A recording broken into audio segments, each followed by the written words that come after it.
Again, we are going to Maiduguri, where recent flooding in the state capital has affected millions of people with yet unknown number of casualties.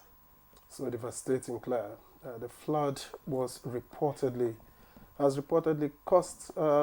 by the Alau Dam in Konduga local government area, overflowing its banks due to structural damage and heavy rainfall. And many people have been displaced as a result, and there is need for shelter, clean water, and food. We heard the governor just a while ago telling us, of course, what has been done. The flood has affected critical infrastructure, destroying bridges, hospitals, schools, and heightened the risk of disease outbreaks. The Borno State government is appealing for humanitarian support, with the UN and partners working to assess the situation and provide assistance. Indeed, and another state that has also been ravaged by flood recently is Bauchi. Now, several local government areas in that state, including Bauchi itself, Jamari, Darazu, and Krifi, were also affected. Well, the flood was caused by heavy rainfall and the overflow of rivers, resulting in the displacement of more than 50,000 people. Hundreds of homes have also been destroyed or damaged.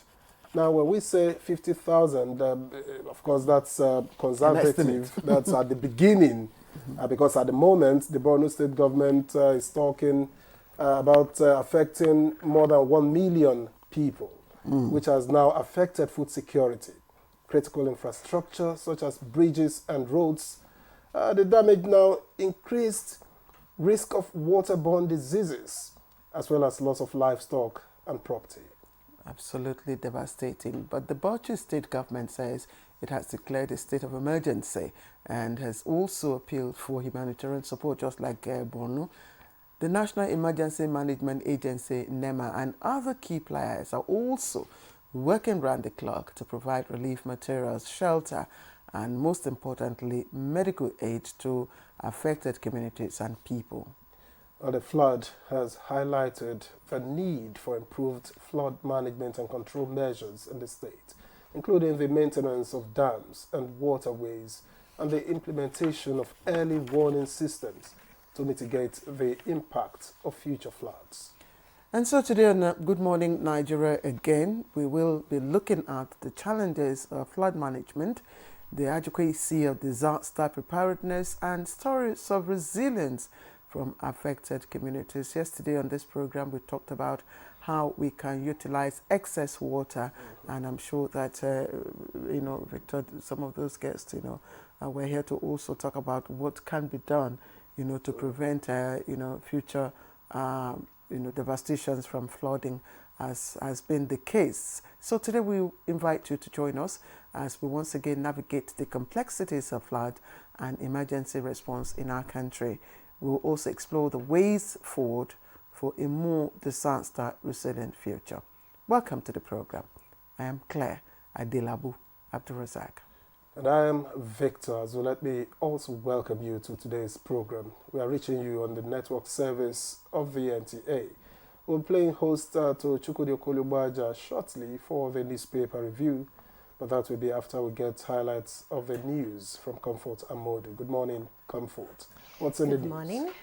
What's Good morning, Victor and Claire. Well, quite interesting stories as the World Bank proposes partnership on key human capital projects to boost health, governance and education. Federal government says it will integrate technology into the nation's educational infrastructure to address human capacity and resource challenges to improve learning. While Vice President Kashim Shettima gave this assurance during a meeting with the World Bank.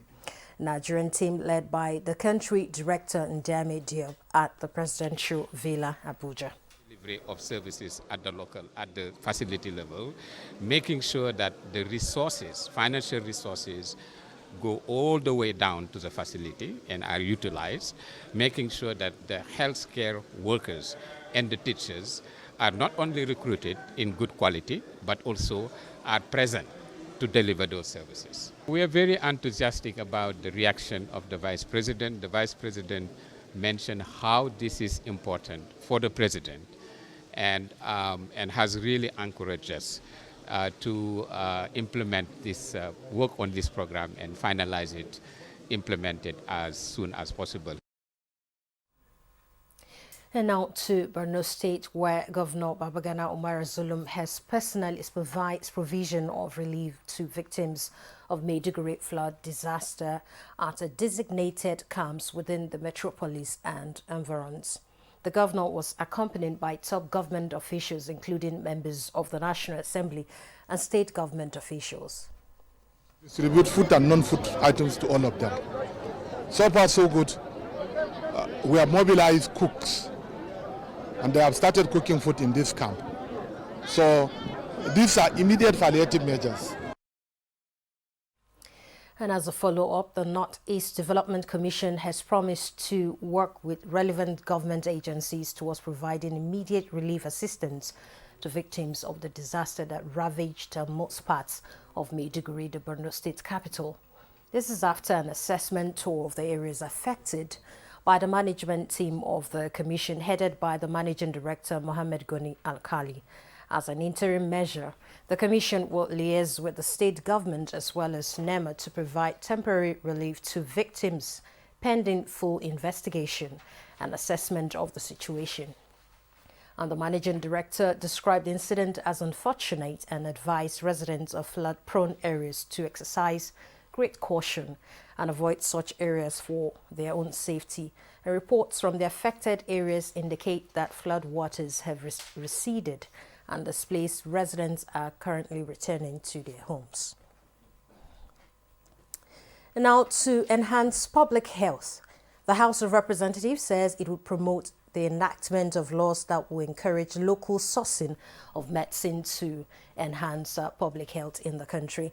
This was during an oversight visit by members of the House of Committee on HIV/AIDS, Tuberculosis, Leprosy and Malaria to a healthcare organization in Lagos. Our members of the committee who were taken through the processes for manufacturing medicines expressed the desire of the Parliament to provide legislation that will support research and access to quality treatment for diseases that are still public health burden in Nigeria. And Deputy Chairman of the committee, Abubakar Zango, says understanding of the challenges of the sector is key to advocate increased funding and legislation that supports research and comprehensive health care for Nigerians. The committee says it will engender collaboration with relevant agencies and organizations to eliminate public health threats. Minister of Information and National Orientation, Mohammed Idris, says ongoing implementation of transformational policies that are unlocking the country's potential has emboldened the federal government not to relent until it takes Nigerians to the promised land of prosperity. At an expanded management retreat organized by the National Orientation Agency, the minister added that the agency under his watch would not compromise its efforts towards a national rebirth through national value orientation. I look forward to working with the agency to, and I quote, kickstart on the President's directives a nationwide reorientation and reawakening campaign, and I'll be requiring a comprehensive roadmap from you within the shortest possible time. You already have the experience of doing this, as well as the skills and the enthusiasm to do so, end of quote. I am delighted, therefore, today to say that we have since then gone very far in this regard, producing a brand new national values charter for our dear country. Those are the highlights of the news at this time. Good Morning Nigeria continues with Claire and Victor after the commercial break. Please don't go away.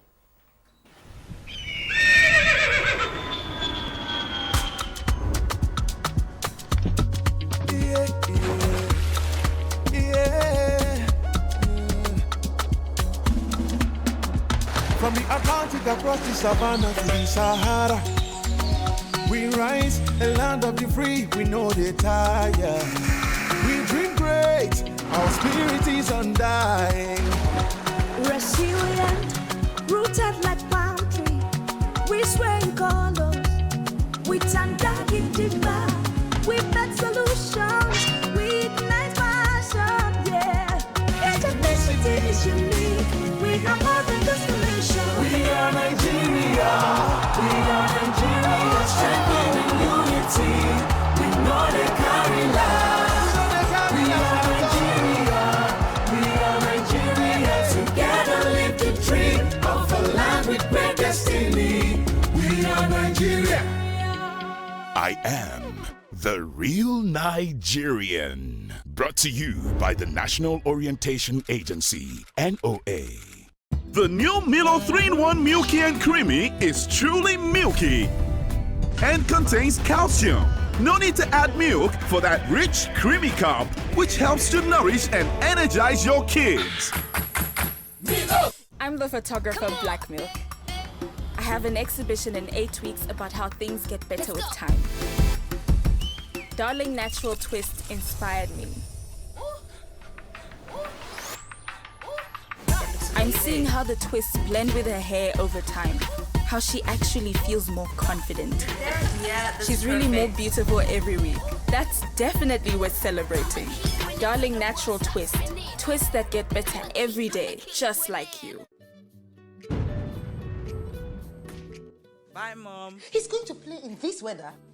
Why did you let him go? He might fall ill. And if he doesn't go out for practice, how will he win more trophies? To protect our family from illness-causing germs during the rainy season, we use Dettol soap every day. Dettol with Germ Defense gives you protection. Raining season brings a lot of germs, and Dettol soap's Germ Defense protects you from up to 100 illness-causing germs. Dettol soap is endorsed by the Nigerian Medical Association. Be Dettol sure.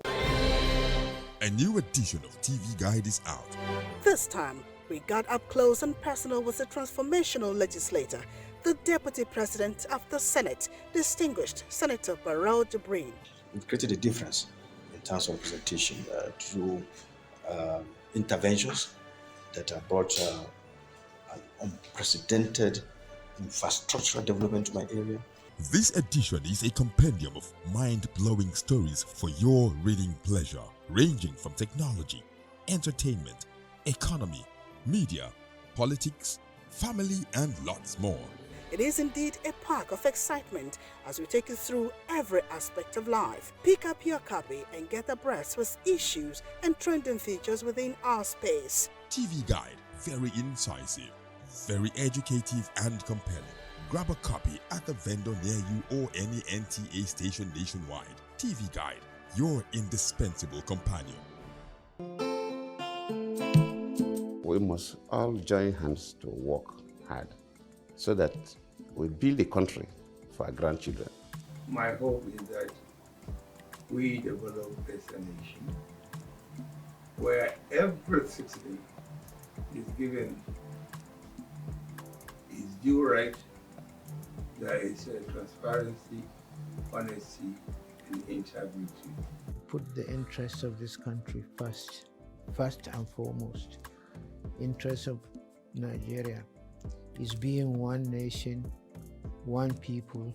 The need, if I mean, to put things right, things that have gone wrong before, to try and put right.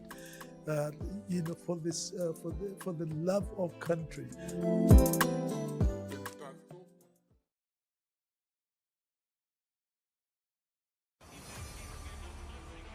The race to qualify for the biggest football competition in Africa is on. The 2025 Africa Cup of Nations. 48 teams in 12 groups, with only the top 2 teams in each group qualifying for the African Cup of Nations in 2025 in Morocco. Don't miss the action, suspense and unrivaled coverage on AfroSport TV and its affiliates partners across Nigeria, starting from September 2024 to November 2024. AfroSport, your freedom of sport.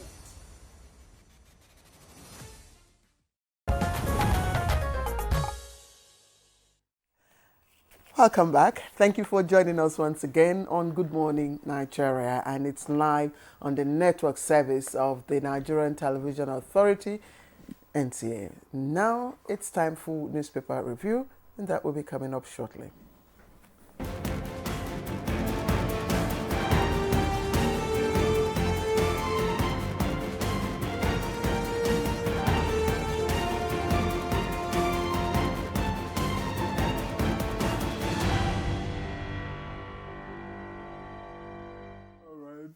We thank you for staying with us, and Chukwudi Obaja has just joined us.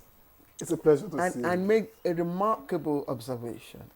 Did I make a And if I get angry, I'll say Chukwudi Obaja is in the building. There are times when they make comments about me. Actually, I get taller, at least in my mind. Chukwudi, just before we go, what do you call this? Is it telepathy or what? They arrange a uniform now for presentation. I beg your pardon. Who be Onisi, who be Agilega? No, they keep spying. They keep spying on me. No, it's minds. It's called like minds. Yes. Sometimes presenters know colors. It's called telepathy. Yeah. Colors, So where do we begin from? Yes. Okay. Over to Let's you. lead with the leadership, which also leads with the Allow Dam collapse. Our livelihoods washed away by flood. That's according to Borno residents. And that story on page 4 has several riders. They cry out for food, shelter, potable water, say flood came like a thief. UN raises the alarm over cholera outbreak, malnutrition. 37 killed, 400,000 displaced. That's according to NEMA. Presidency, NAS, devise relief strategy. And the picture story gives an idea of what the situation is in Borno. And above that story, a tiny strip it is. FG partners traders to curb consumer exploitation. That one is on page 28. And above that, Nigeria loses $1.5 billion to open defecation. To find out how, check the rest of that story on page 7. And above the masthead, Kanu education reform, inspiration to other northern states. That's according to stakeholders. And the story is on page 18. And on page 26, Edo 2024, PDP may not sign peace accord. That's according to Governor Obaseki. And by the right here, just a few tiny stories. 9 die in Kanu Zaria road crash, page 14. End bad governance protesters get 100 million naira bill, page 14. Petrol jacks Nigeria's import bill to 12.5 trillion naira in Q2, page 27.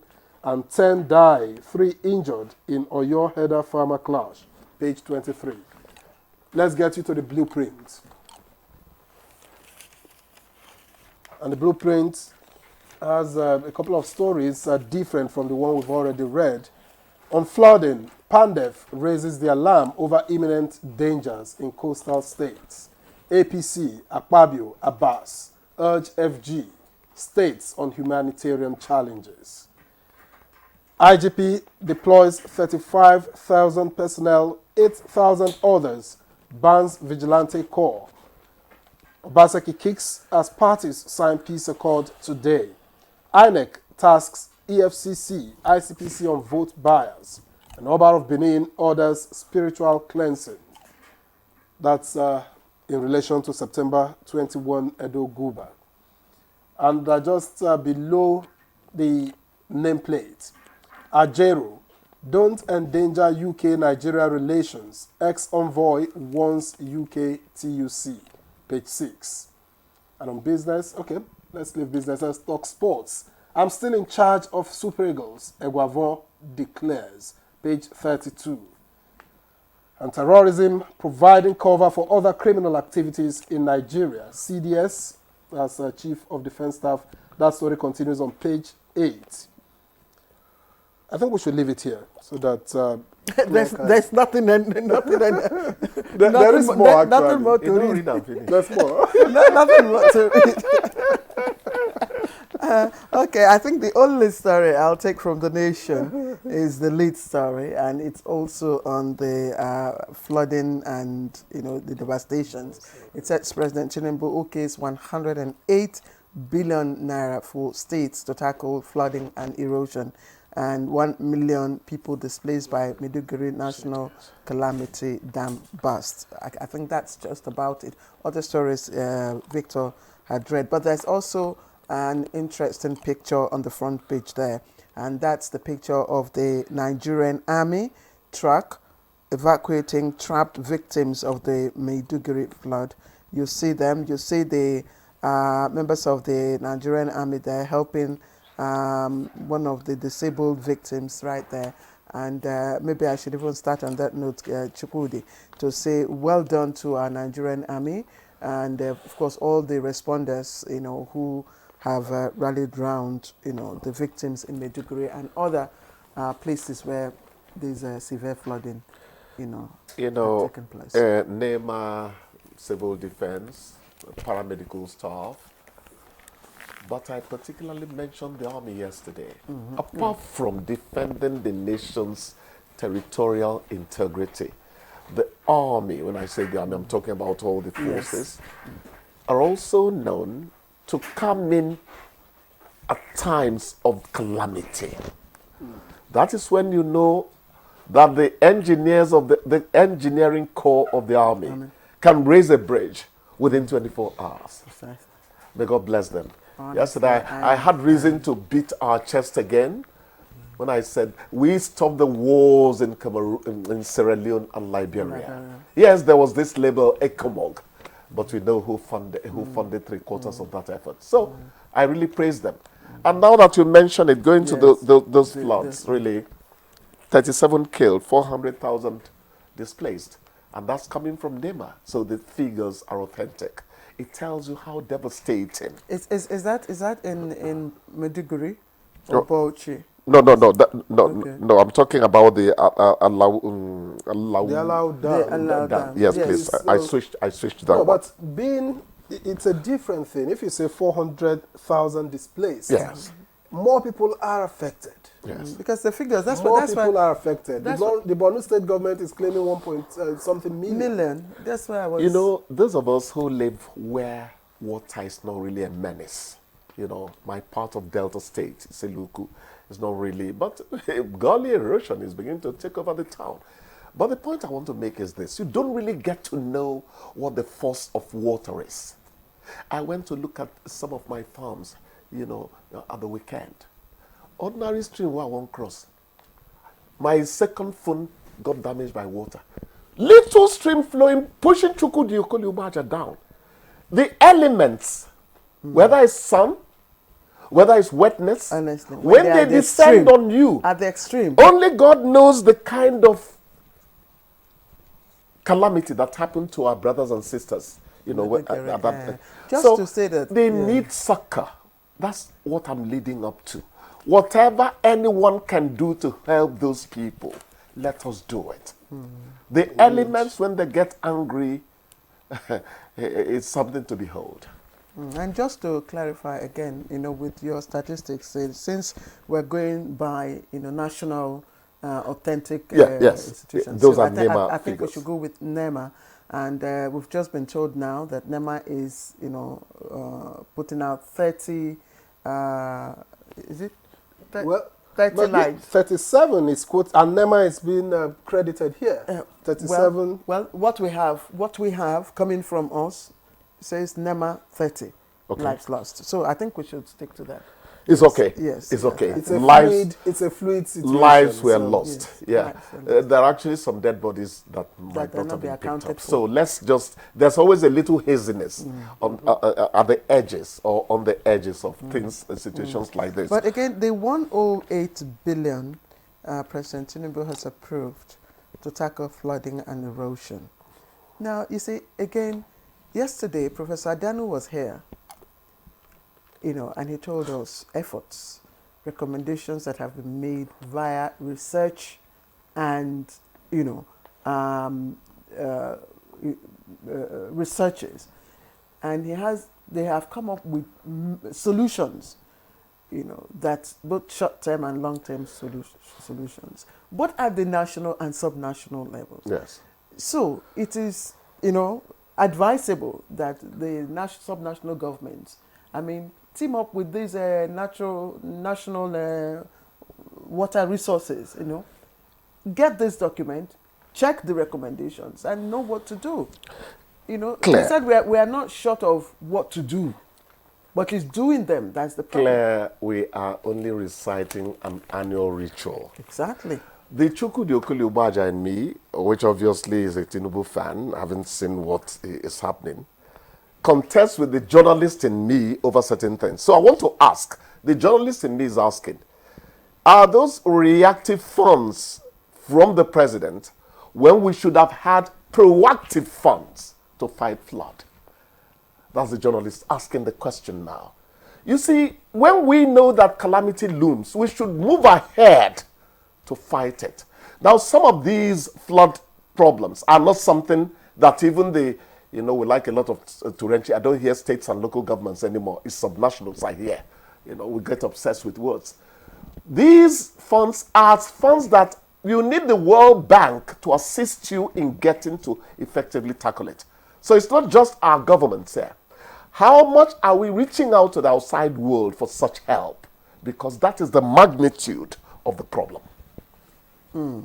Well, the document, according to Professor Danu, has been presented to this administration. The research work was not done, within the life cycle of this administration. It was done before. Yes. But the work, the report, has been presented. Yes. So I'm sure that President Tinubu, with what has happened now, Yes. will probably, take a look at that document. Let's pray it's not going to be a case of bringing it up on file. If you were a clerical officer, you'll understand me. 1 year from now, bring it up on file. Okay, dust it up. All right. I think is there another thing that we need to talk about just before we go? Of course, Edo 2024. Well, there's something I wanted to quickly draw attention You're making it to a subnational. NAFDAC recalls Dove Beauty Bar soap. I think it's something people should be aware of. If NAFDAC is recalling, it probably would be for medical reasons or what. And so those who use hitherto should when we blame Tinubu, we blame politicians, we blame state governors. Sometimes I say we should look in the mirror and see our first enemy. What have we done after NAFDAC? I'm talking to journalists now. Have we done a story as a follow-up to what NAFDAC has said? Or have we just released a press statement in the name of a report from what NAFDAC did? But this should be a developing story. Anyway, before we go, it's the publicity we need to give it that I'm talking about. I must acknowledge a petrol station in Jabi. For the first time, I drove in and I didn't see jerry cans. And I asked, why aren't people selling to jerry cans? There's AP in Jabi area, just by Otako. Yes. They're selling at $9.50, no jerry cans. So you drive in and you buy your fuel. So Claire, may God bless you for this. Yes. I want to say kudos to them, yes. Not because of the price, but because they are tending to motorists. You come in, you buy no jerry cans. I like this. You know why I like it? I hear our time is up. Let me quickly say this. Thank you for mentioning them. Formerly, we'll be told, no, if you mention them, it's commercial and all that. So you go and do a story on fuel scarcity, and they say, don't show mobile, don't show AP. That is nauseatingly timid journalism. Who told them that? Bless you. Well, Chukwudi, let's leave you to reconcile the Chukwudi in you and the journalist in you. We don't like the conflict. And the boy in we'll you. see you tomorrow. And the boy in you. So our conversation begins after this break. Please stay with us. The federal government of Nigeria warns vandals of national assets, electricity transmission towers, cables and other facilities to desist from this act of sabotage. Vandalism is a serious crime punishable under the law. Vandalizing electrical equipments will affect millions of Nigerians, including your loved ones. Remember that national assets belong to all of us, hence the need to protect them. Report all cases of suspicious movement around electrical facilities to security agencies. When you see something, say something. This message is from the Federal Ministry of Information and National Orientation in collaboration with the National Counter-Terrorism Center, NCTC, Office of the National Security Advisor.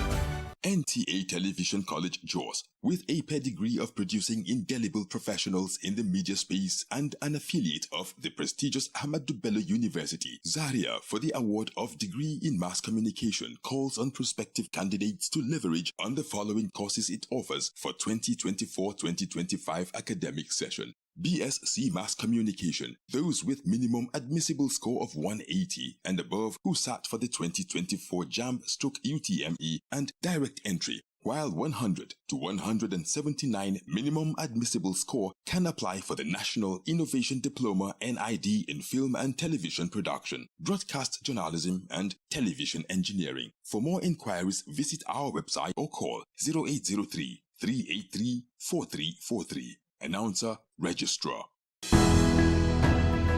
The counsel of our fathers. My advice to these young people is please do not take us back to those harrowing days. You probably do not know what it is. Nigerian youths, let's build our nation together.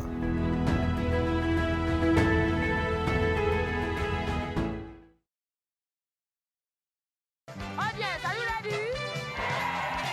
Families, are you ready? All right. Give me Kenny and give me Olamide.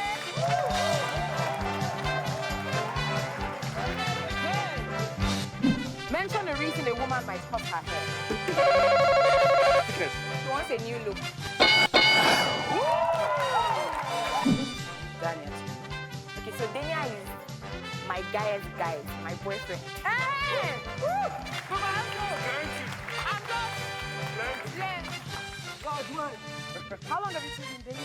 3 years. So cute. Thank you. Chuku Emeka. Mention a reason why your parents might show up at your child's school. You know the academic performance? Huh? Academic performance. Today I had a performance. You got you. Survey said.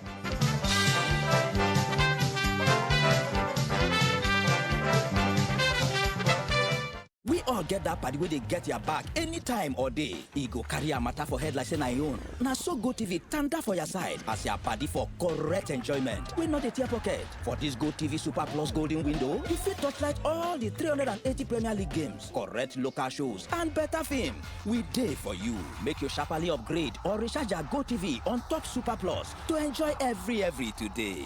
The Super Plus Golden Window don't come out money now. No do yourself, oh.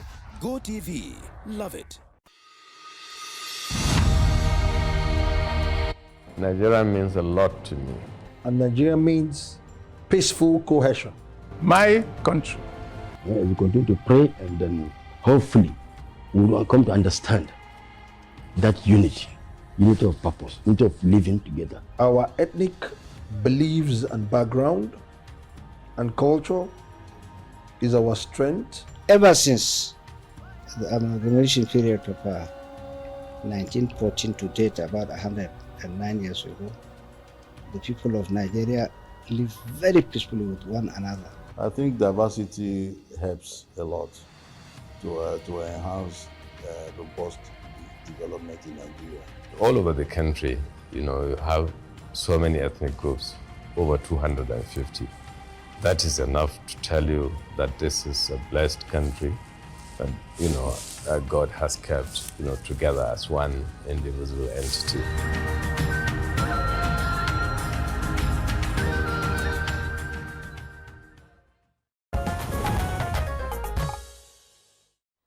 This is Good Morning Nigeria on the network service of the NTA. To begin our conversation on floods and emergency response, here is a background report by Ibrahim Hamidu. Floods have become a persistent threat in Nigeria, displacing thousands and causing widespread devastation. As the country grapples with these recurring emergencies, a critical question arises: how prepared is Nigeria to respond to these disasters?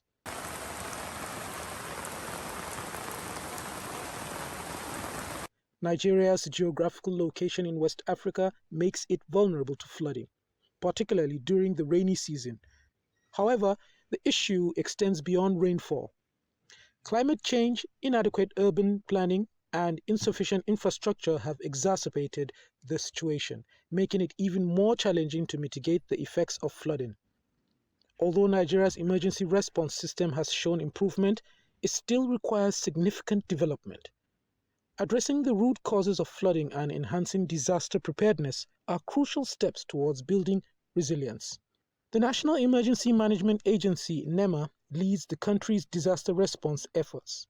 Nevertheless, local communities often bear the brunt of response efforts, highlighting the need for increased support from the government and international partners. This support is essential for building resilient infrastructure and providing timely aid to affected communities. Amidst the challenges, stories of hope and resilience emerge. Local organizations and volunteers are bridging the gaps in emergency response, demonstrating the potential for collective action. As floods continue to pose a threat, the importance of improved emergency response and proactive measures become clear. By working together, authorities and communities can reduce the impact of floods and create a more resilient future. On today's episode of Good Morning Nigeria, our guests will delve deeper into this critical topic, exploring strategies for enhanced emergency response, community resilience, and sustainable solutions to mitigate the effects of flooding. Join the conversation. All right, thank you very much, Hamidou, for that background report. Let's quickly remind you again, we're looking at floods and emergency response. Let's quickly introduce our guests who are ready for us this morning. Professor John Osonwa is here with us. He's climate change and environmental expert and a long lost but found friend of the house. Good to have you with us again. It's been a long while. I was in the bush doing farm work. So I'm back now. Yes, that's Dr. John Osonwa. Yes, and I'm awarding you yes, professorial title. It's well I'm earned. sure it's on the way. It's well earned. I've earned it already. Oh, yeah. Oh, congratulations. Thank you. Yes, congratulations. Victor, okay, you have the next guest. All right.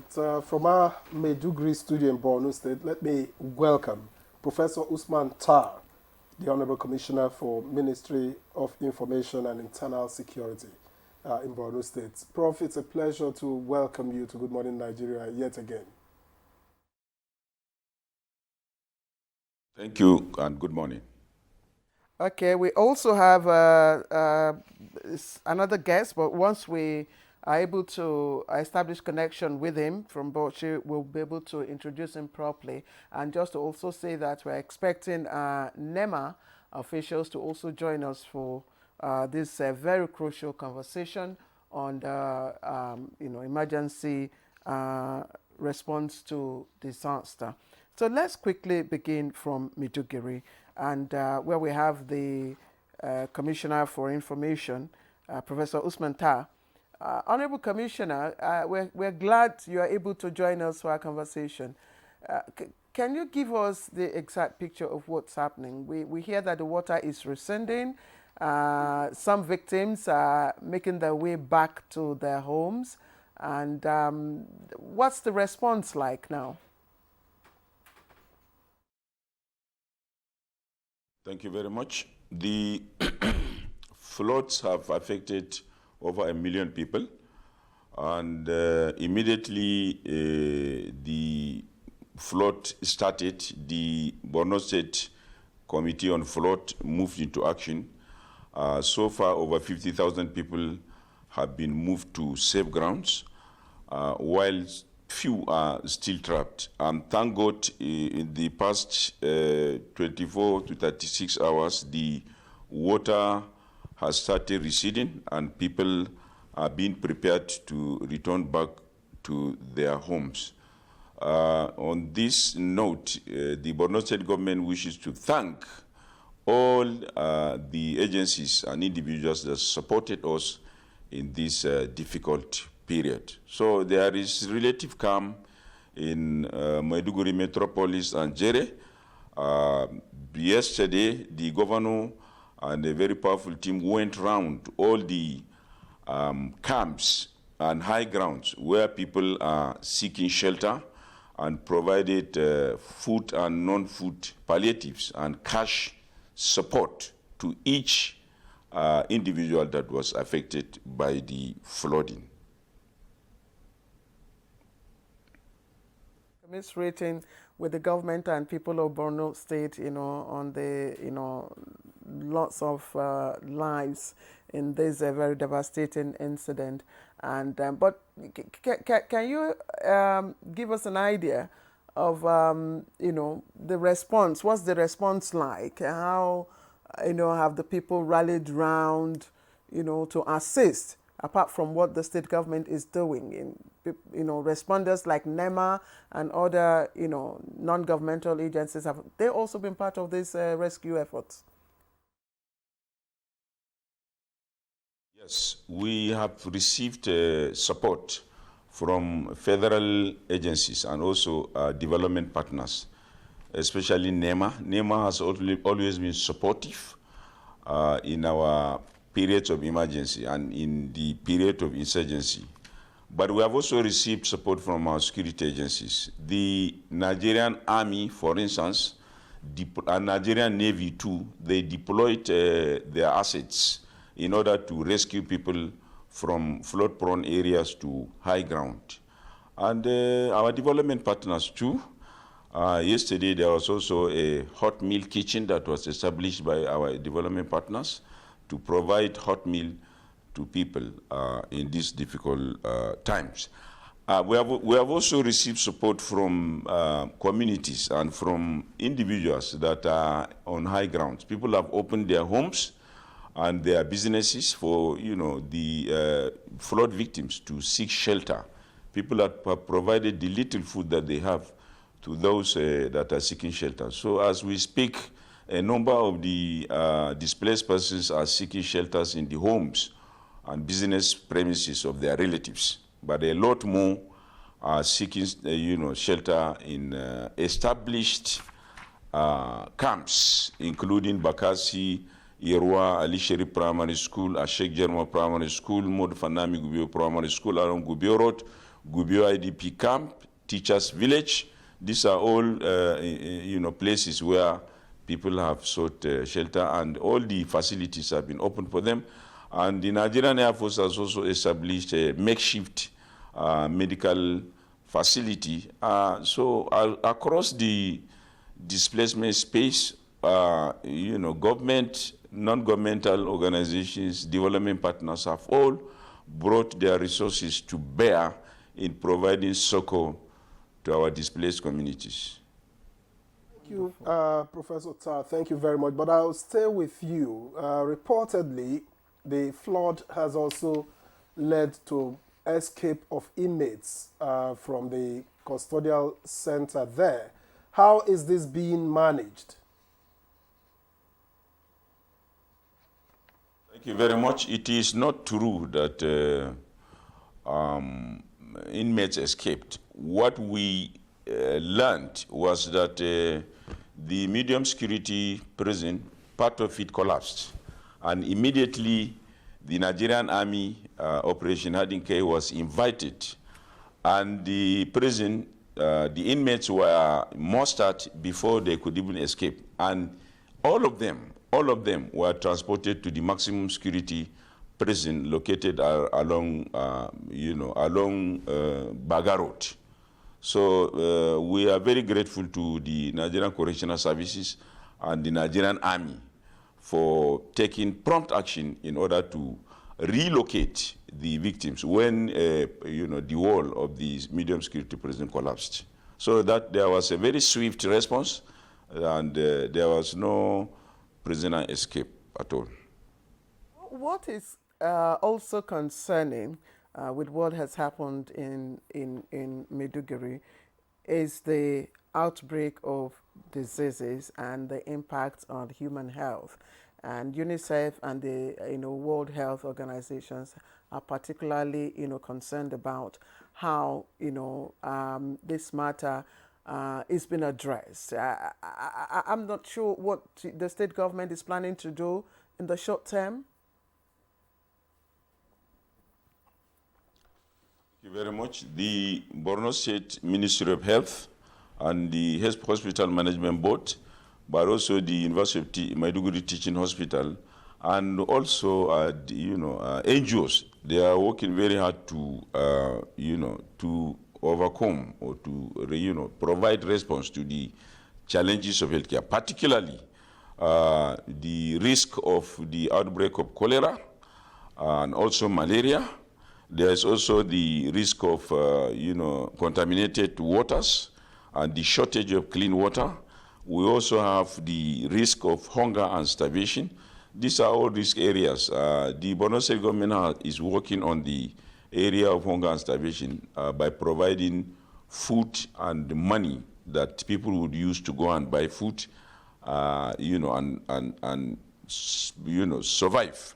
With regards to the risk of diseases and contamination, all agencies are working together, with the support of the flood committee. The flood committee is, receiving all supports from our development, local and international partners in order to, take care of the risk of cholera and other risks. With regards to contamination, for instance, we have received large quantities of chlorine that we are dropping on the stagnant waters, so that the waters become safer. But we are also engaging our communities, especially children, not to swim on those waters because they remain health risk. So generally, everyone is working, individuals and organizations, in order to provide support and in order to make sure that the risks of diseases and contamination are reduced to the barest minimum. We thank you very much for the background you have set for this conversation. I will get back to you. Let me, in the meantime, come to the studio where Professor John Osonwa has been listening and waiting patiently. Prof, what's your assessment of the situation in Borno and how it's being managed so far? Thank you so much. Let me begin by saying that I have long been a fan of Professor Zulum. What he's doing is remarkable as a governor, beginning with the first term, moving into this one. You don't usually hear that from me, but you have to give honor to whom honor is due. He has been doing a good job in so many areas. Even when it comes to climate change and environmental action, I think Borno State is one of the first states to bring in electric vehicles for taxi drivers, and they are using those. So he has done a tremendous job when it comes to good governance, and I think every objective in this would corroborate what I'm saying. So I believe, based on the history, that they are going to do the utmost best to ensure that lives are protected, that people are given relief. But what I want to focus on today, our topic is disaster response. But I want to go beyond that. I want to talk about disaster mitigation, disaster prevention, disaster adaptation when things like this happen. So if you look at the history of Nigeria now, going back to the year 2012, flood has become the most common and the most recurring natural disaster that we face in terms of impact, terms of cost, terms of damages suffered. And when I talk about damages, we're talking about in a myriad of areas. You're looking at impact to lives, people die. You're looking at impact to property. You're looking at impact to infrastructure, health consequences, farmlands submerged, inundated, washed away, food security, child mortality. So it is something that we need to look at very seriously now. There needs to be a paradigm shift whereby we prioritize disaster prevention, we prioritize disaster mitigation. If we cannot prevent, we can at least mitigate some of the impact. In this particular instance, we're looking at the breaking of the dam. And that's a major area we need to look at in Nigeria. But we were told yesterday that the dam was not, damaged. In fact, it was not damaged. It was just that, yes, the capacity, was yes, breached. Wonderful. Yeah. So why do we breach dam capacity in Nigeria and the world? The reason is very simple. As the water is flowing into the reservoir, into the dam, it gathers sediments, it gathers debris, sand, and those things get deposited into the dam. So you need to have a regular regimen of desilting of the dam.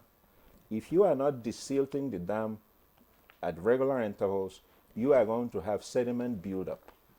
And that is why typically dams will breach their banks. That is why dams break. That is why dams get overwhelmed, because you have sediment accumulation. I have looked at reports across the board. We have over 300 dams in Nigeria, and over 50% of them have sediment accumulation that has reduced dam capacity to less than 50%. So what that means is, in trying to build a dam, you project the quantum of water that will be collected, the millions of cubic liter that the dam can hold. And that is based on the flow of the water, the capacity of the river that is feeding the dam. So if you design a dam that is supposed to carry a certain volume of water, and over time that volume has been reduced by sediment buildup, you're going to have a problem. Sometimes also, the retaining walls are made of concrete and iron. Over time, water is a very powerful force. You can actually cut concrete with water. Just by dripping water consistently for years, you can cut concrete. So water interacting with concrete over time weakens the integrity of the concrete. That's why dams break sometimes. And this dam was built 1984, 1986. That's over about 40 years now, has been in operation. That's so the Allow Dam. Allow Dam in Borno State was built in 1984, 1986 completed. So it's been in operation for almost 40 years now. So over that time, you need to do major renovation, major rehabilitation, major integrity testing periodically.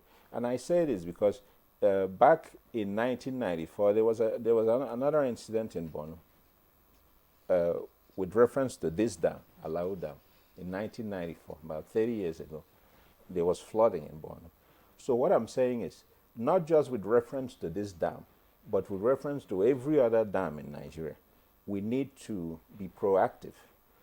Dams are very useful. You can use them for irrigation, you can use them for water distribution, power, even for tourism. We look at the Niagara Falls region, the Hoover Dam region in the U.S. Those are exciting tourist attractions that actually attract money. I've been to some of these people, paid money to see. So you can use dams for a myriad of purposes, but we need to maintain our dams. We need to make sure we're being proactive. And we also need to have early warning systems. Professor Samuel, we will come to talk more, deeply about flood mitigation and prevention We're actually looking at the flood, response, now because of the devastation, the magnitude of devastation, that the recent one has got, especially in Borno and Bauchi and some states. And we also hear that as the water is receding down to the basins, then the consequential danger will be expected somewhere in Lokoja and the downstream states and all that. So we also need to examine what might happen in those states if prevention, efforts are not taken. But before we bring in the Honorable Masoud Aliu, who is the Director General, State Emergency Management Agency for Bauchi, I'd like to return to Maiduguri. Professor Usman Tar, Prof, you two things that Professor Osanwa talked about, now the age of the dam and of course the routine or regular desilting of the dam. And I'm just wondering if this allowed dam has been in existence for 40 years, was it an oversight that it was not desilted? It's not an oversight. I think we have a national challenge in this issue of desilting. We seem to talk, but we don't seem to walk the talk. Across the nation, our dams are getting silted, and desilting has been on the agenda of the National Assembly, on the agenda of the Federal Ministry of Humanitarian Affairs, and so on and so forth, but also on the agenda of some national entities. But for some reasons, we tend to pay lip service to this issue of desilting. I think that we need to look into this issue of desilting more seriously and on a sustainable basis. As the Prof said, desilting should be done, maintenance generally should be done on a regular basis. But that said, the Alo Dam has been in existence for 40 years. The integrity of the dam has not been compromised so far. The relevant agencies of government have done the integrity test. The dam is still standing. The engineering and the design of the dam is still intact. The structures are okay. They have this basic structure, fundamental structure is okay. But I think a column gave away a particular column, a very small one, and that created a flood path for the overflown, for the excess water. That is what is happening. The dam itself is very okay. But a structure that has that has worked for 40 years, I think, and there are more dams that are even older.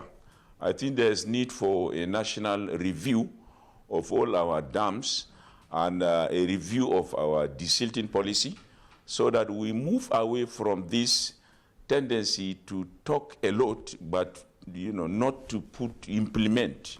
In Nigeria, we are very good in policy formulation, but implementation appears to be a huge problem. That is what is happening here too.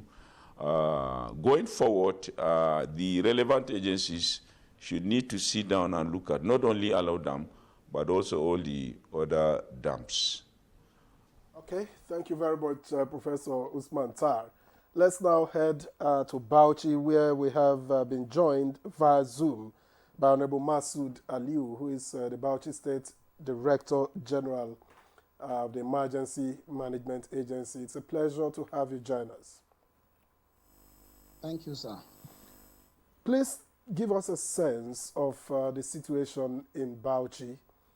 What's the state of affairs concerning the flooding, and how are you dealing with it at the moment?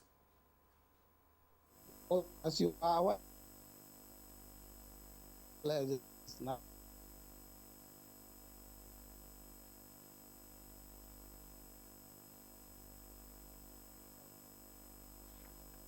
I think we can't connect with him at the moment. We can't connect with him at the moment, so perhaps have to return to the studio where we still have Professor Sonwa. Now, he's admitted, that's Professor Tar, that we have a national problem when it comes to desilting. When it comes, I think, let me also add maintenance, because beyond desilting, if something is 40 years old, he says there are some others that are older than those. Have they been managed? Have they been maintained? It's the same thing. We talked about collapse of part of the Medium Custodial Center in Bauchi. Some of them were built in the 1800s. In fact, most of them were built in the 1800s. And that's why you have this collapse here today, collapse there tomorrow. We have a problem with maintenance. How do we begin to change this culture? As I said, the issue of response is interwoven with the issue of preparedness. How you prepare can affect how you respond. I think, we're all Nigerians. We see what is going on. The nation is vast. Resources are not always adequate to meet every challenge. But I think a good thing has happened now. Mr. President has released 108 billion, I heard in the news. Yes, 108 billion naira for disaster response. What if we could match that in terms of going back to our dams now to make sure that a similar incident will not happen somewhere else? We have over 300 dams in Nigeria. And as we said, Clay alluded to this, the water that has been released will continue to flow downward. Very soon, you're going to have effects in the Lokoja, Benue, Taraba, all those areas will now have excess water. It may not be directly this water that is coming, but it will create a backup effect. If water that used to flow naturally now has another volume of water that has taken its place, you're going to have backup. Backup leads to flooding of riverine areas and coastal areas. So we need to have a holistic approach. The key point here is there are things that we can do to prevent or at least mitigate flooding in Nigeria. And some of them are infrastructural. The first thing is, some of these dams, there should be an early warning system installed, sirens. I remember 40 years ago, living in the US, I lived in a small town called New Bedford. We were right on the ocean, and they had built levees. It's a huge concrete barrier that prevents the water from rushing in. Because a lot of times these things happen at night when you're sleeping, so you won't even see the water until it submerges you. So, but what happens is when the water level reaches a certain level, alarms will go off. So people can wake up and evacuate to higher ground. We need to do that with some of these communities that are prone to flooding historically in Nigeria. So you need to have an early warning system. If you have a siren going off warning people, trust me, a lot of lives will be saved. Even if it's in the middle of night, children can be rescued, moved away from harm. The other thing we need to do is, there are communities that are right on the waterfront and they don't want to move because their existence, a lot of them are fishing communities. Moving them has proven to be difficult, particularly in the Benue-Lokoja axis. Those places, we should build a barrier to protect them from flooding. Those that we cannot protect should be moved inland with government support, and that is what is missing sometimes. These people, you say, we know we're in harm's way. We know we are prone to flooding, but what can we do? We can barely feed. So government should provide support, preemptive support, ahead of response to help those people to move, evacuate them permanently. Then there's another component, a paradigm shift we need to have. We are seeing now that a lot of our businesses and farmlands are flooded out on a frequent basis. We need to institute flood insurance. Government should earmark funds to insure people. There are companies that can insure people against property damage. I saw the market was flooded all the goods, all the wares in the market soaked with water, condemned. So markets like that, there can be group insurance for the market, so that if flood comes, government can activate the insurance. And it could be provided by a private company that does insurance, but government can help to pay the premium and keep their citizens insured. Same thing with farmland. Because of what has happened now, virtually all the crops, all the harvest has been washed away. Even if you can pull something out, it's not good, it's not safe for human consumption again, because mold and mildew will set in the next 2 days in that whole region. So we need to have insurance. That should also be part of the emergency response, the flood insurance aspect of it. Yes. But I'm also interested in the early warning, because that is prevention. We must prevent things before they happen. That means being proactive. Yes. And I'm wondering, apart from the sign or signal message thing, it's quite, would be an appropriate, method. Or even in the local communities where you have the use of the traditional, instruments. Yeah, it's true. Yes, the gong yeah. and all that. Yes. And all that would also be an appropriate measure. But again, the dams themselves, they have capacity, and they have markings. Yes. Minimum marking and maximum marking. Yes. That should also be, a point. That's what I thought. Yes. That once the water exceeds the minimum and gets to that maximum, yes. that's a siren should go off. Exactly. Very loud yeah, siren. So what had happened to those who are supposed to manage the dams? Is it that they are not observing when water exceeds those marks to warn the community or to raise alarm? As we have said, a lot of these dams were built 40, 50, 60 years ago. Because I know the Kenji. Yes. So I'm sorry to interject. The Kenji Dam has that. I remember, was it 2012? Yes. During the flood. The flood. Yes, yeah. we got there and we saw the markings. Yes. Where the water, the maximum level. The maximum danger level. level. And, yes. And Kenji is also, I hear, Kenji is being water is being released from Kenji Dam at the moment. Yes. We are in the peak of the rainy season. The rain has been accumulating. And there's also something I need to add here. The reason we're having all this frequent flooding now also has to do with climate change. There are global climatic factors that are also at play here. For instance, you look at the Arctic Circle of the world, it's made up of ice, a lot of ice, 30 million square kilometers of ice. That ice, because of global warming, the heating of the planet has been melting at a very rapid pace. In fact, in the last 30 years, the NASA images we have, we've lost 50% of that ice is gone. And it has gone into our oceans. It has gone into our rivers. So the natural water level is higher now.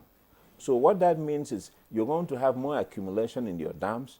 You're going to have more water in your rivers. That's why you have flooding. River Niger, River Benue, almost every year there's flooding. They overflow. And the intensity of rainfall is heavier. Yes, that's also a climate change factor.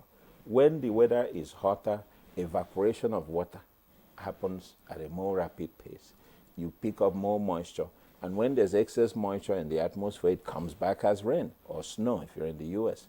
So you're seeing all these blizzards and hurricanes and severe rainfall. It is because of climate change. Then the third factor, particularly in the northern states, we have desertification now. And what desertification does is it aridifies the soil. It makes it hard, almost like concrete. So water loses its natural ability to absorb into the soil. So when you have water that ordinarily should go into the soil, it runs off. That's what we call flash flooding. The other factor, man-made, deforestation. We are cutting all our green cover. You look at estates, we're building 1,000 houses, not a single tree, no green area within the estate. So when you now concretize your landscape, you risk more flooding. And that is what is happening in a lot of these places. Natural desertification is creating concrete surfaces all over the north. And then man-made estate development, we're cutting all the trees, deforestation. So that is why you have this massive So flooding. apart from the siren, I know we want to go to the Zoom Connect. Apart from the siren, Yes. what other early warning, signal can be adopted? Well, with regards to flooding, we also have we can have community engagement. We can have people going to speak to people in their languages. As the water is rising, you can have actual interface, knocking on doors, making sure that people are moved out of harm's way. Because you can see the water rising. It doesn't happen overnight. whose responsibility will that be? State government, federal government, NGOs, even the media organizations. As you're getting reports of what is happening, we can also be putting that out. But the problem is you have this general recalcitrance, ingrained recalcitrance of people. They think, oh, our grandmothers, they survived flooding. It's no big deal. It comes, it's seasonal, it goes, we go back. I remember I was just out, this was my last point on this. I remember after the 2012 flood, I was passing through Lokoja, and I saw people seated in front of a house playing draft. And you could see where the watermark had been, the flooding, above their heads just a week ago.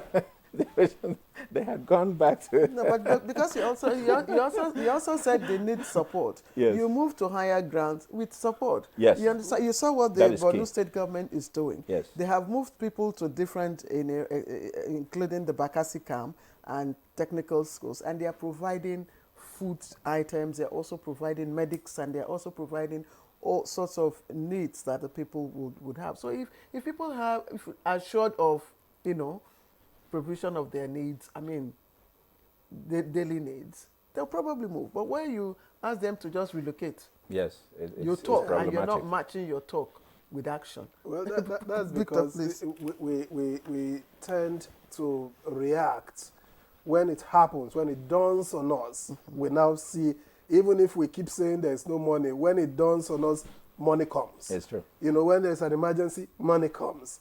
But nobody's willing, we are not quite willing to spend some of those, monies to ensure it will seem as if, I don't know, if the thinking is that, are we wasting money?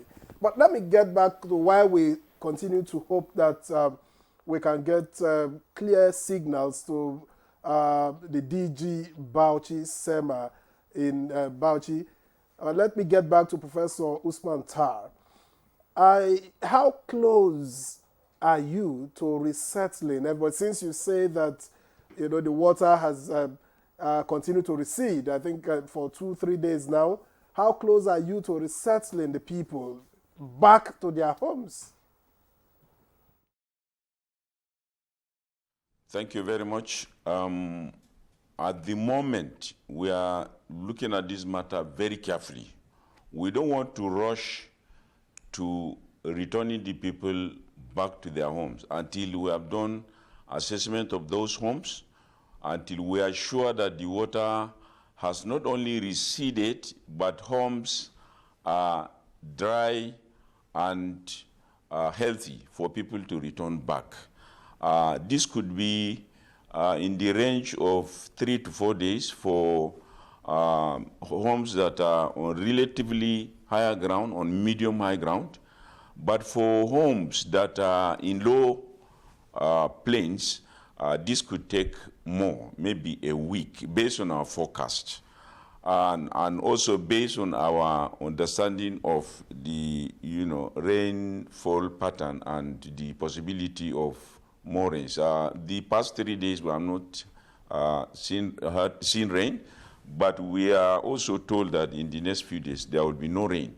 Maiduguri and Jere, even though the Prof said, the soil has aridified and solidified and they are not absorbing the water, I dare say that in Maiduguri and Jere, and indeed Borno State, the soil is one that is sandy and it quickly absorbs water. So you could see flash flood now, after 12 hours, everything will be dry. So the absorption capacity of our soil is relatively high, so that in the next few days, all this will be a thing of the past.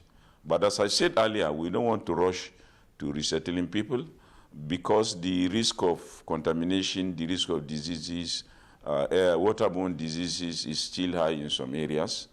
And the homes too, we have to do cleanup operation that has to involve, multi-agency framework. We have to engage all the relevant stakeholders to do cleanup operations. But people will also, their relatives will have to come and do cleanup, and also, to make sure that those homes are, are available for return. So no rush, but in the range of 3 days to 1 week, we hope to resettle majority of our people.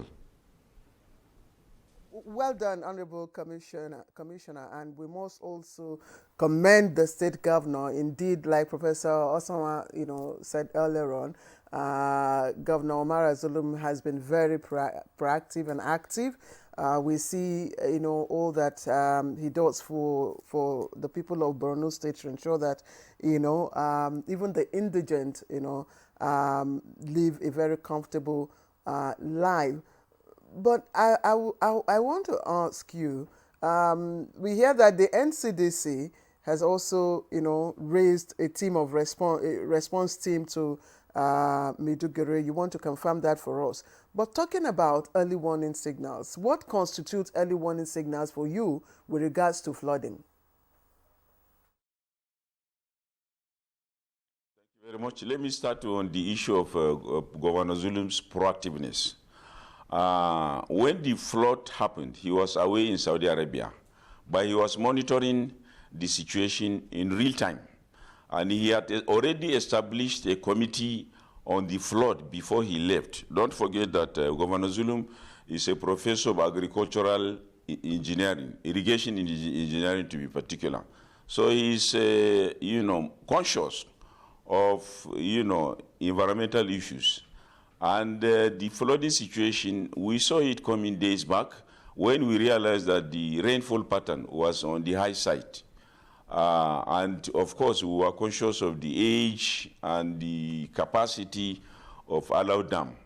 So there was a committee. The committee was visiting the Alau Dam on daily basis. And Governor Zulum also set aside the relevant resources to make sure that, in case flooding happens, our people could be catered for. And that was exactly what happened. As soon as, the flooding happened, people were, with evacuation started. On this note, let me thank again our armed forces, but also, subnational entities, including especially the governor of Adamawa State, Governor Fintri, for sending boats. Adamawa is, riverine, more riverine than us. They sent boats in order to rescue people.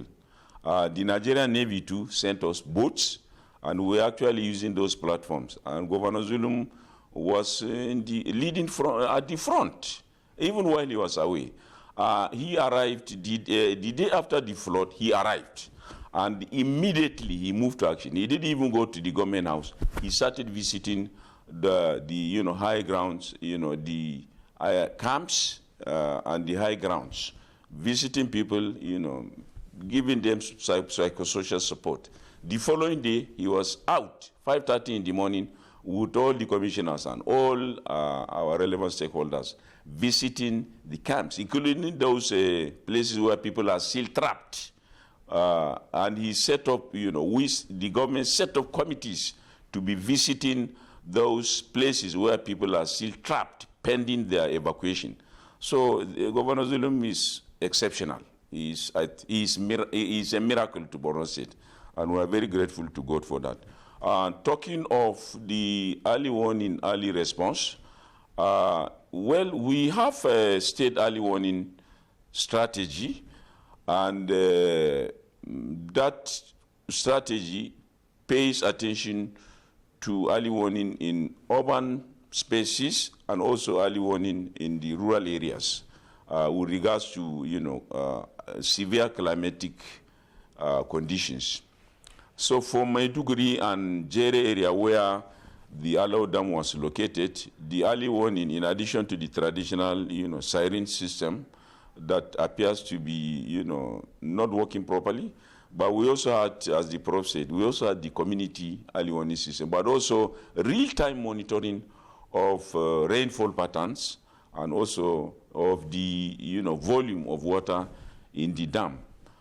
So we saw it coming, but I think at the moment that the dam, the capacity of the dam was overstretched, our thinking, our, early warning thinking was put on overdrive.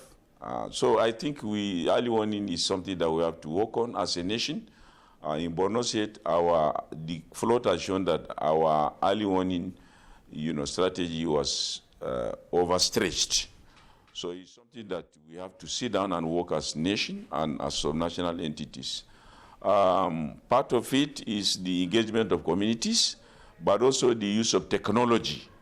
These days, technology is used in studying weather patterns, and also, using global, technological systems to study the environment to make sure that, our systems, our infrastructure, and so on are safeguarded.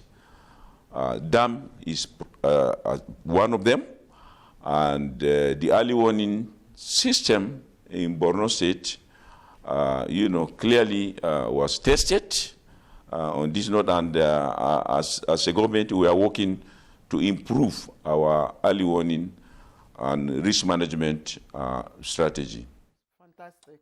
All right, thank you very much, Professor Osman Tar. I understand that the DG of the Bauchi SEMA, Masood Aliu, is ready to speak with us now. Thank you very much for joining us. I asked earlier, that you give us a sense of the situation in Bauchi regarding this flooding and how the state government and, of course, you at SEMA are managing the situation. Thank you very much, and sorry for the network failure. Are you hearing me now? Okay, thank you. According to this year prediction released by NAMENT and NISA, Bauchi State is among the 31 high-risk states of the Federation. And 12 local governments out of the 20 local government of the state will be affected by the flood according to the prediction. In addition to this number, another 4 local governments are now affected, making the total of 16 local governments out of 20. And also, according to the prediction, there is a high risk and moderate local government. The most affected local government here in Bauchi State include Kirfi, Katagum local government, Shira local government, the local government, Zaki local government, and Gamawa local government.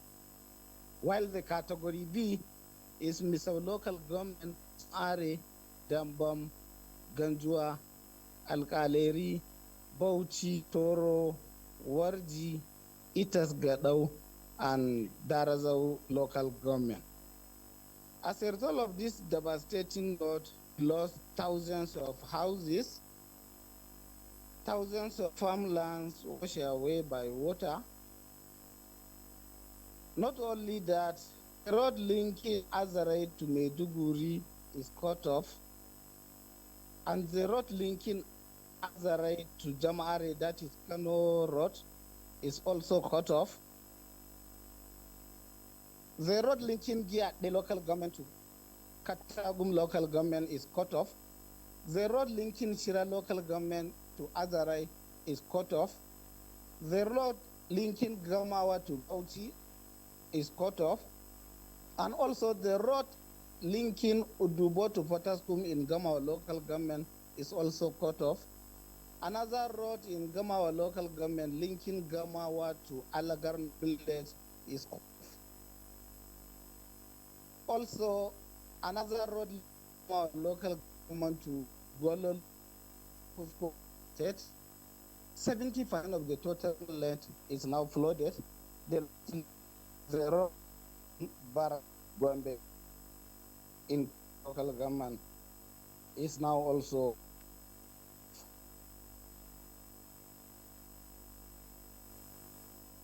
I'm just wondering, what's the weight of all that you have told us, you know, the devastation and the roads that have been cut off. What is the weight of this, you know, impact on your capacity to provide response? How has it affected your capacity to provide response? His Excellency himself, he quickly go to Katagum local government for the assessment tour, where he visited the 3 local government. After he come back, he sent a very high-powered delegation under the leadership of the Secretary to the State Government with the 4 commissioners to go and assess the level of damage. We quickly provide the access road to Katagum to Maiduguri, that is other to Maiduguri road. And His Excellency is doing whatever possible to see he assists the affected communities, where he distributes thousands bags of rice, maize, sorghum, millets, as well as blankets, mats, and millions of naira to the affected communities. We, SEMA, we quickly go and intervene. We provide a canoe for the search and rescue to all the affected local government areas. All right. Thank you very much, Honorable Masood Aliu. We'll pause here and take a break so that when we return, the conversation can continue. Please stay with us.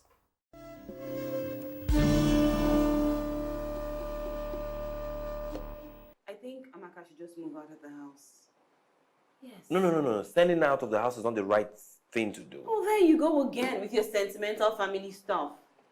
Baby, if our aim is to stop this affair, it is best achieved under our roof. You do something terrible and you'll be acting innocent. What are you going on about? Don't ask me that question again. You couldn't even control yourself in the presence of our visitors. What are you accusing me of, woman? My son, I don't know how serious you are with my daughter, but there's something that needs to be done urgently before you move any further. Anything, just anything, just say it. I'm ready to do anything. There is a spell that needs to be removed. A spell? Family forever, the story of our lives. The counsel of our fathers. I will urge and advise our younger generation to use talent and brain to sort out problems, not arms. Nigerian youths, let's build our nation together.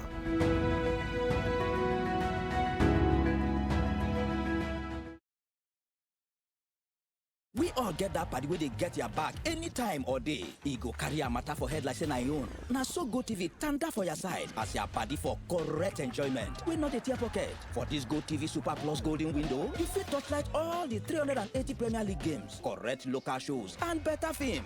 We day for you. Make your sharply upgrade or recharge your GoTV on top Super Plus to enjoy every today. The Super Plus Golden Window don't come out money now. No do yourself, oh. GoTV. Love it. You have to move from the point where you protect and defend your religion to a point where you also recognize the rights of the other person, of the other religion, and protect it. So if I am protecting my own territory and my own people and trying to emphasize their rights and protect their rights, I should also be thinking about how to protect the rights of the others. Both Islam and Christianity recognize and defer to God, and both recognize the temporariness of the life of this world, and that ultimately we all go back to God for the day of reckoning when everybody will render an account of his life on this temporary abode.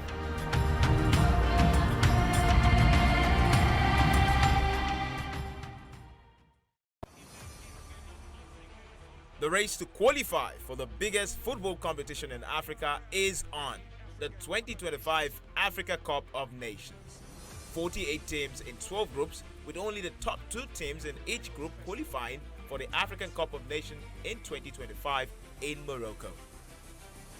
Don't miss the action, suspense and unrivaled coverage on AfroSport TV and its affiliates partners across Nigeria, starting from September 2024 to November 2024. AfroSport, your freedom of sport.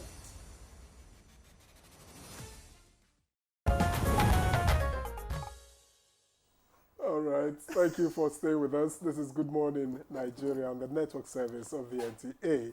And we've been discussing the flooding, particularly in Bauchi and Maiduguri, and the response so far. But let's get back to Bauchi, because I understand that he will take his leave not too long from now. So, Honorable Masood Aliu, how do you assess, what's your assessment of the support that you have been able to get locally and perhaps from your development partners? Okay, as I told you earlier, we lost thousands of farmlands as well as houses. Unfortunately, some people lost their lives. We have the total number of households displaced, 30,436. We have the total number of households being affected by this flood, 293,371. We have the total number of electric poles damaged by the flood. We have also the total number.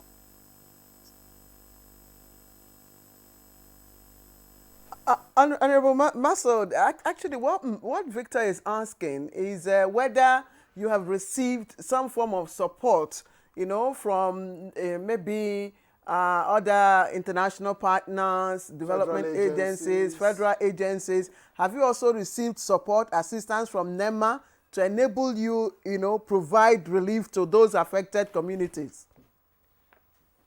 Yes, we received allocation from NEDC, and we are now waiting the arrival of the trucks. That is only the assistance that we receive now. See, we are waiting and appealing for the NEDC, Northeast Development Commission. Okay. What about the health? The health risks involved in the flooding. Have you also received any form of any team from NCDC? No, we are still waiting. You are still waiting for NCDC to come? Yes, yes. Okay, but what's your assessment of the impact? What do you think, will be the risk in terms of health risk?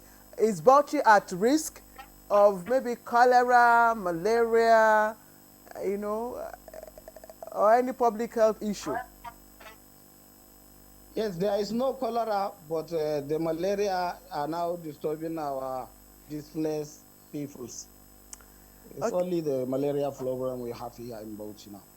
Okay, Honorable Masood Aliu, Director General, State Emergency Management Agency, SEMA Bauchi. We thank you for coming to Good Morning Nigeria, and we stand in solidarity with you and every other state where this devastation has occurred. Thank you for coming. Thank you very much. Okay, so let's come back here. But before we come back to Professor Osonwa, I'd like to bring in Professor Usman Tah, Honorable Commissioner, Minister of Information and Internal Security, Borno State, to speak on the issue of flood insurance. Because Professor Osonwa raised that, and I thought I also, alluded that this could also come in as part of the emergency response to disasters such as this. Prof, I don't know, how do you view this? What's your perspective to this suggestion about flood insurance, given, Nigeria's disposition to insurance? Thank you very much. Well, insurance is a very interesting matter here in this part of the country. I think, Prof, thank you very much. This is a very good idea, actually. I lived in UK for over a decade, and I know the importance of insurance. With an insurance system, we could easily mitigate. We could easily provide fund at very quick interval to provide support for flooding.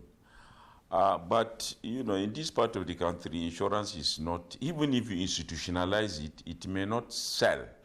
I think a better idea could be maybe a disaster fund, wherein, maybe some entities, corporate or private entities, could be taxed 1% or 0.5%, to put into that endowment, so that if there are, emergencies like flooding or fire disaster, it could be used. But here in Borno State, pending the establishment of this kind of fund, we have the Borno State Security Trust Fund. The trust fund, part of what it does is to provide support for, matters like, fire disasters and emergencies, flood emergencies. And also the SEMA, State Emergency Management Framework. This is what we use, but my perspective is that insurance is a good one if we could institutionalize it, and if we could also hammer it into the mindset of the people.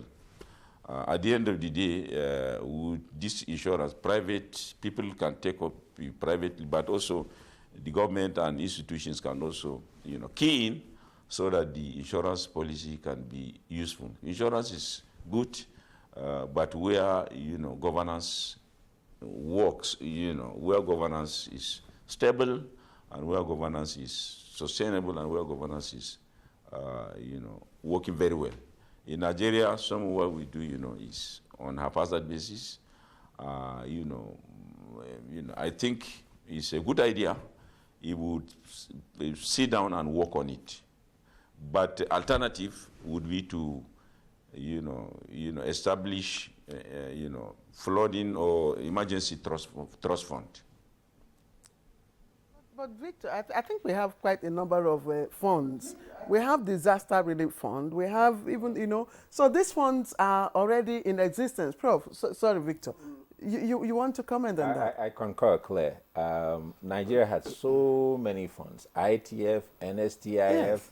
PENCOM, this one, that one. But are they aligned, though? Ecological funds. We used to have ecological funds. Ecological fund. And those monies are deducted from source. From source.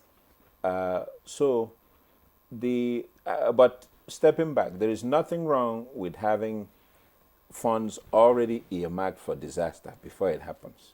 As a general concept, that is fine. But what I'm talking about is insurance. And I said, the money that government will use to provide disaster relief can be used to pay the premium upfront. It will be pennies on the dollar, as we say, because what you use to pay is usually very minuscule compared to when you have to now deal with the damage yourself, the full gamut of the damage. So I think we can have a hybrid, but we also need to look at some of those statutory funds already set up to deal with disaster, to deal with ecological issues. This is an ecological issue, squarely. Exactly. And we have ecological fund. Is it 5% or 3%? It's a reasonable sum each year. It aggregates to tens of billions. 5% ecological fund. Yes. So this is the time to activate such funds. And what I have been saying is we need to have a paradigm shift in our thinking. A lot of these funds we use for emergency response. There are people you cannot respond to because they've already died, or the damage is so severe that just giving them money will never. If you have lost everything, in your household. Some of those things have sentimental value. Just giving you money cannot replace. Maybe the first wedding, your wedding picture from 30 years ago, or whatever it is that you have kept. Those things cannot be replaced with money. So we need to be proactive in prevention. One of the ways we can do it, as I said, is to have an insurance mechanism. There are private actors who can play in that space. They're already providing insurance. We even have companies doing agricultural insurance now and making a profit doing it the right way. They do proper assessment. They pay when they need to pay. So government can step in to the extent of ensuring that there is fair play in the industry and also paying premium for their farmers. I'm particularly worried about the farmers.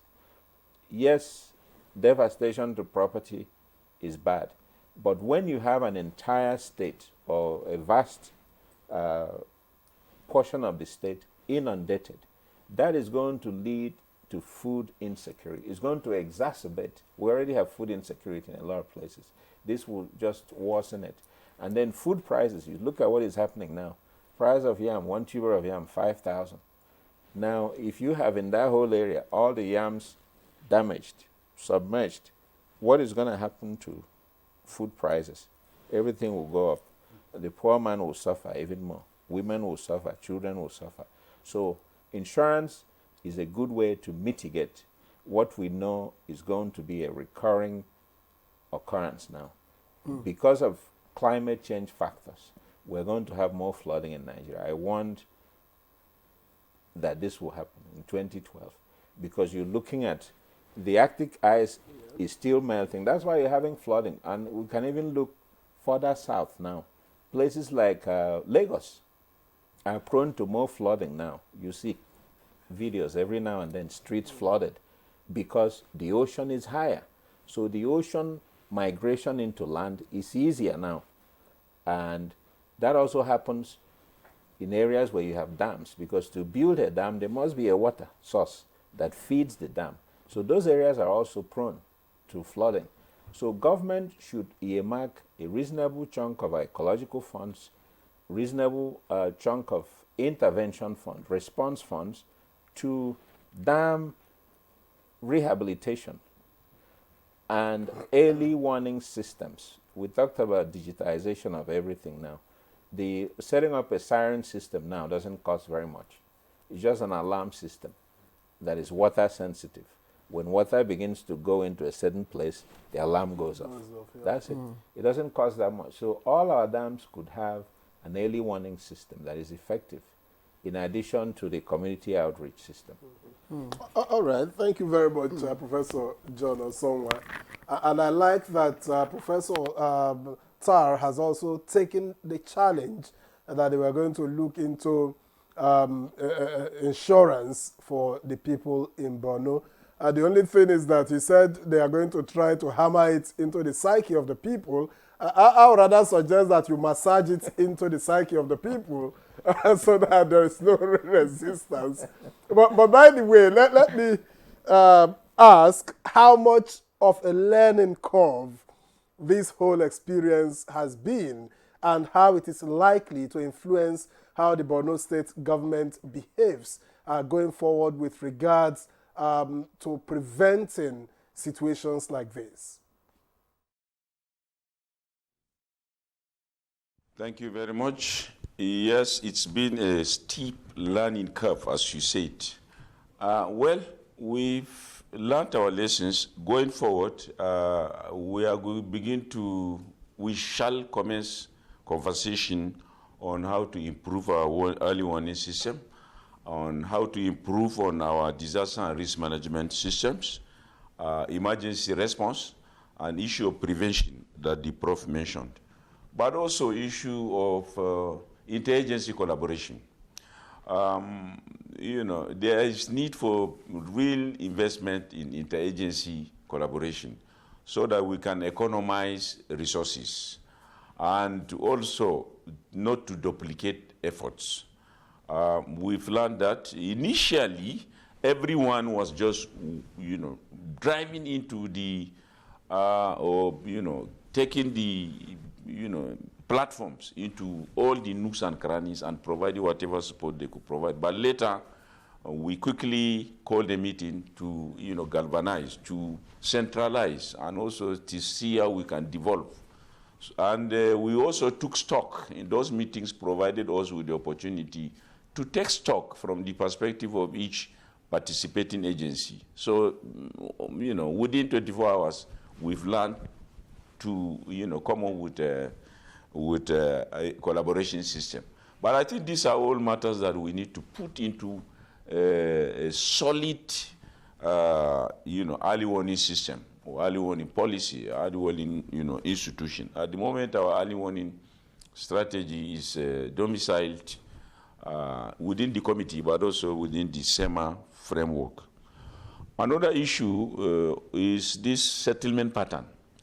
Part of the reason why the flooding became severe in Borno State is that people built on waterways, especially around Lagos Bridge area, Gwange area. And so when the flood started, a lot of houses and businesses were swept away. I think going forward, the flooding committee, would need to look into the issue of settlement so that, the Borno State Geographic Information System bogies will begin to, look into the issue of settlement, not to allow people to build on the waterways anymore. It's a very sensitive issue here in Maiduguri. Once the government begins to talk about building on settlement pattern, people react very adversely. But I think public interest is at stake here. So going forward, we've learned to look at this issue of settlement proactively and constructively and realistically. We wouldn't allow people to blackmail government and go back to build on those waterways. Those that are swept away, they will not be built again. Those that are at risk, bogies, the Borno State Geographic Information System has been instructed to look into the matter so that even when flooding happens, water will be allowed to take its course in a safe manner. And with all these other, embankment and so on provided, the risk and the impact of the flooding could be mitigated. Okay, Professor Tad, thank you. Just the last question from me before we come to round off our conversation with Professor Osanwa. From the records that it's available, in the public domain, in 2024, in fact, in August, I think federal government released the amount ecological fund that accrued to all the 36 states of the federation, and that was put, at over, 36, some millions of naira. I'm not sure about the exact figure, but the data says Borno State had the second highest allocation from that ecological fund. I'm just wondering, in terms of deployment, do you think that the ecological fund has been adequately deployed? Because it is meant to address issues, disasters, such as the one that you are dealing with at the moment.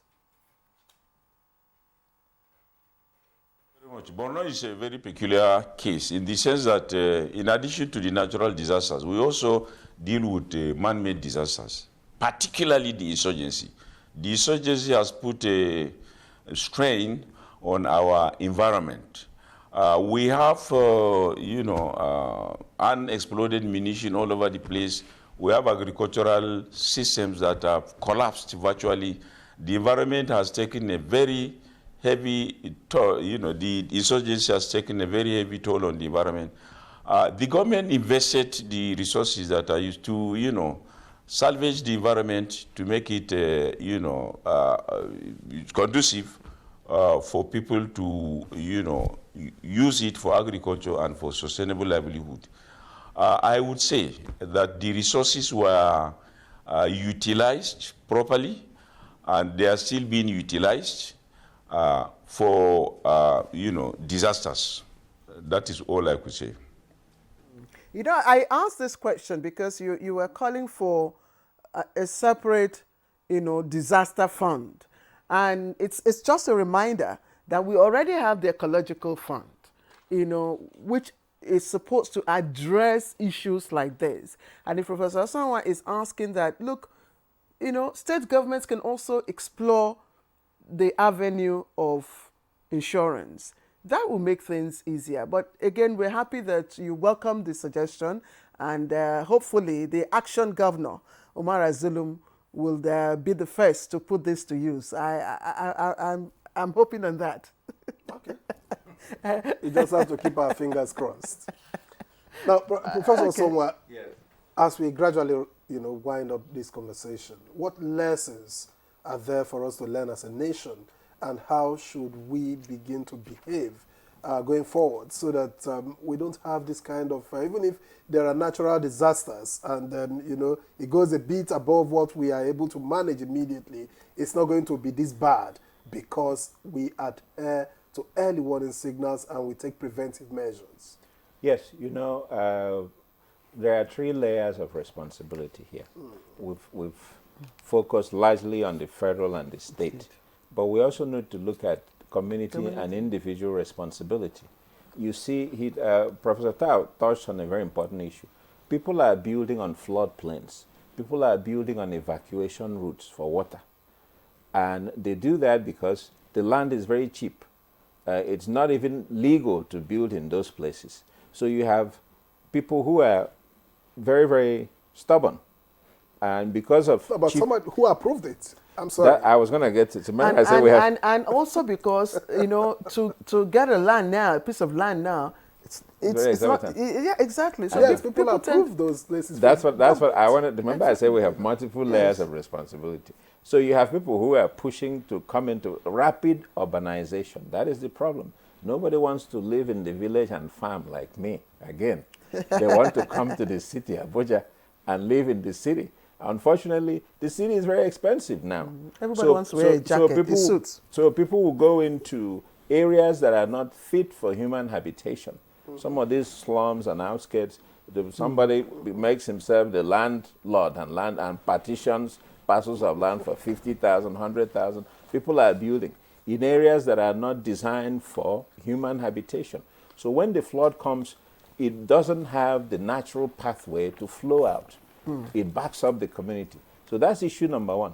Issue number 2, blockage of our drainage systems. We throw all these water sachet, bags, plastics, things. We are not cleaning up our gutters or drainage. The way we should. Drains.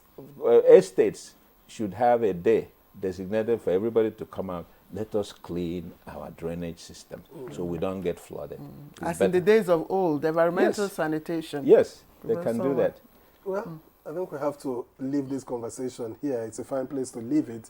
So we'd like to thank you, Professor John Osonwa. The last time, I remember engaging you here, you were Dr. John Osonwa. Now, Professor John Osonwa, would like to thank you very much. I've been a doctor for 30 years. There has to be improvement. Of course. Indeed. Environmental experts and climate change and environmental experts, we thank you very much for your time and your thoughts. Thank you. And let's also thank Professor Usman Tar, Commissioner for Information and Internal Security in Borno State. We thank you very, very much for your time and your contributions to the program this morning. And do extend our regards to Governor Zulum and our sympathies to the people of Borno State. And hopefully we will get to have His Excellency join us on Good Morning Nigeria. One of these days. Yes. Honorable Commissioner, I hope you passed the message. Anyway, that's Good Morning Nigeria for today, this Thursday. I hope you enjoyed it as much as we have, even though